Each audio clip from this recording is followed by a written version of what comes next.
We all seen a situation in Miami with Tyreek Hill when he was detained by the police department.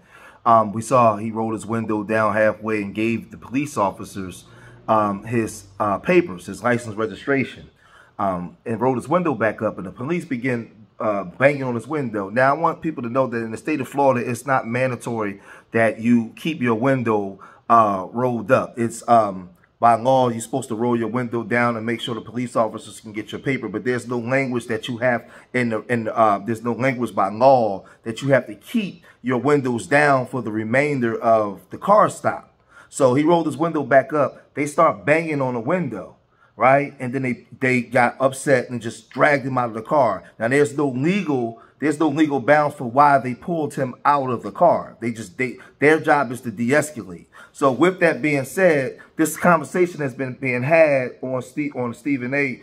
First Take show.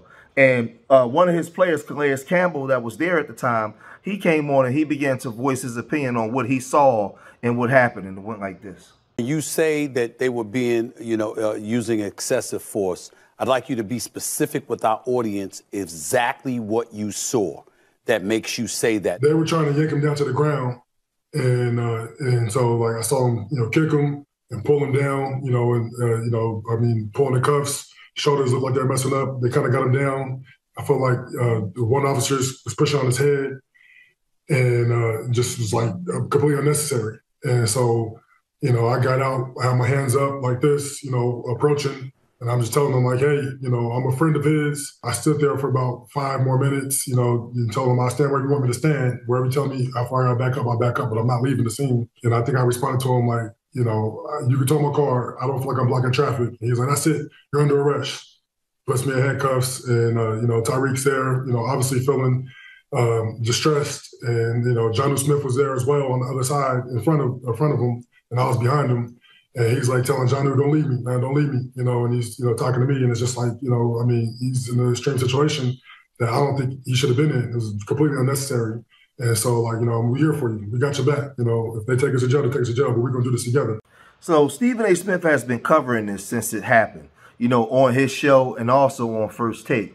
But one of the women that he always has up on First Take, Kimberly Martin, she was looking visibly upset with Stephen A. when Stephen A. was talking about the police and giving his opinion on what he thinks happened. Like Stephen is one of those guys that like to say, keep your hands on your steering wheel, keep your head down. He's just one of those, one of them old school people that says he can recognize racism, but he's not telling the new generation to say, hey, we're not standing for this no more. We're going in a different time and we're not accepting this. He's telling us to accept it. And the younger generation don't want to hear that no more. So Kimberly Martin took umbrage with what he was saying. As you can see why he's talking, she's just rolling her eyes and just looking at him. But let's listen to what Stephen A. Snitch and had to say how he approached the situation. Well, it was nice to hear him admit what he admitted. I give him props for that. I would have preferred that he'd done that initially because so many of us jumped out and supported him when we saw the initial video. And we haven't deviated from that because the officers were excessive and it was uncalled for a traffic stop to elevate to that point. But I like to remind everybody of the specifics because sometimes we tend to gloss over that. Let's take this into consideration. We know what kind of world we're living in. We know how unfair it is. We know how black people, especially black men, are stigmatized when it comes to dealing with police. We all understand that. So knowing that, and knowing that whether it's his uncle or his grandpa or whomever told him, like so many of us have been told, Jason, Kimberly, yep, roll down your windows, put your hand on the steering wheel, okay, and don't mouth off. Tyreek Hill could have got himself killed. When you have that window up, they don't know what's on the other side of that window. You don't know how they would have reacted. So thank God everybody's safe and not additional harm came to the situation. But I'm very, very happy he acknowledged that he could have handled the situation better. And Stephen A., he just sounds like the old civil rights, Negro spiritual. And we're not going to get any movement in 2024 this way. We've had 55 to 60 years of history of using these same talking points that don't work. We know that there's certain groups in this country that this will never happen to because they'll get swift justice right away. So we can't say that we acknowledge it's unfair and racism at the same time, but at the same time telling your children to just duck your head in the sand and do nothing about it. How you expect the younger generation to actually respect you? They're not, because they're tired of it. So Kimberly Martin was clearly upset with Stephen, and she voiced her opinion and said this. I do think it was very mature of Tyreek Hill to give those comments yesterday. I think things can always seem clearer with the benefit of hindsight. However, my issue lies with the fact that so many people, unlike Tyreek Hill, didn't have the benefit of hindsight. What should I have done differently? Ooh, if I had not done this, because they're not here to tell their story. The issue here is excessive use of force. I understand that, you know, we can talk about the window, we can talk about all these things, but ultimately the reason the body cam video and what we saw on Twitter Sunday morning, why it affected so many of us that way is because of how physical they were with him, how when he seemed to be compliant, how he was still treated.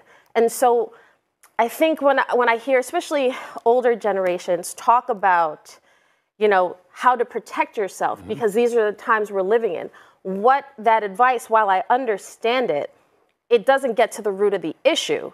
It's we have to now brace ourselves for the world that is unfair. We have to change our behavior as opposed to talking about what the issue is. The world shouldn't be like that. What happened? He was able to get through the situation.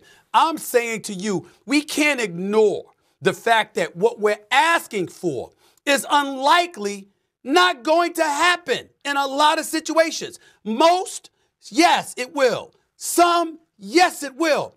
But in a lot more cases than not, what we believe should exist does not.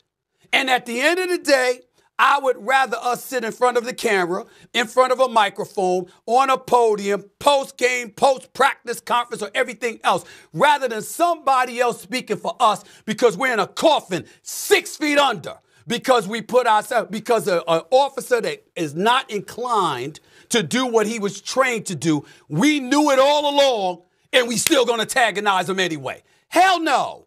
Hell no.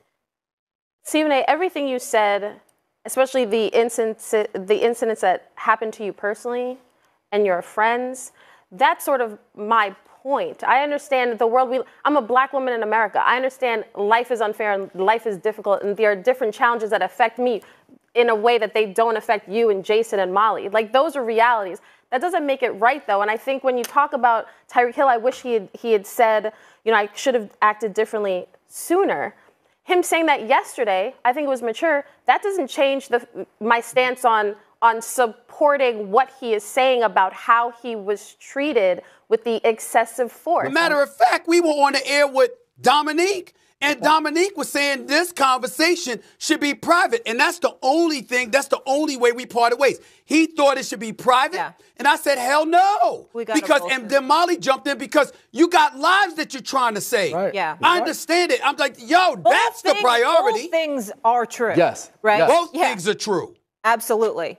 We have to leave it there. By the way, the officer that he wants fired, Danny Torres, was placed on administrative duties. So we'll keep you up to speed on what happens there.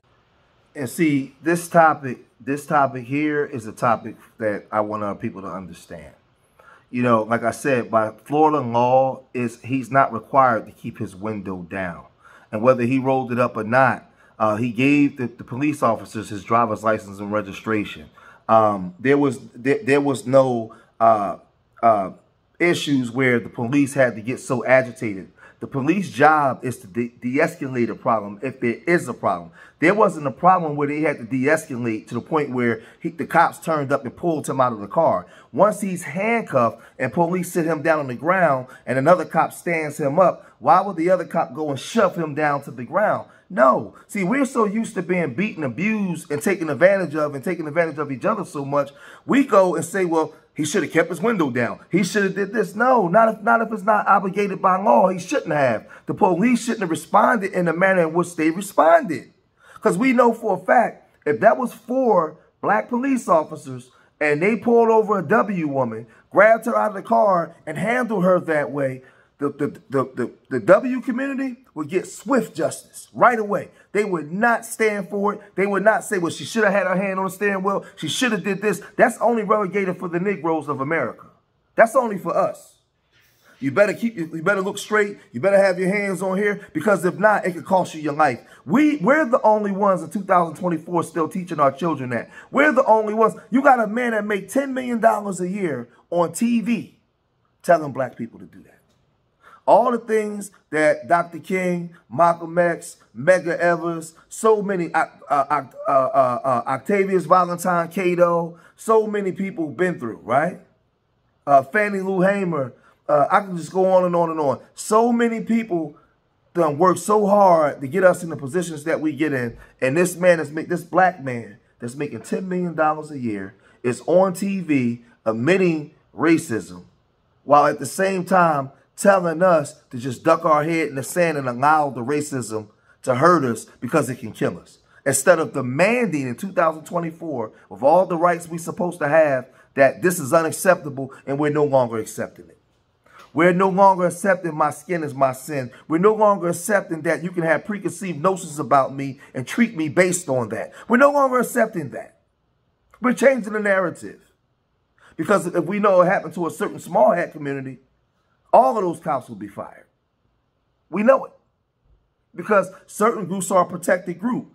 It's ironic how what happened to us here in this country, and everybody know our story, but we're not a protected group. That still can happen. That still can happen.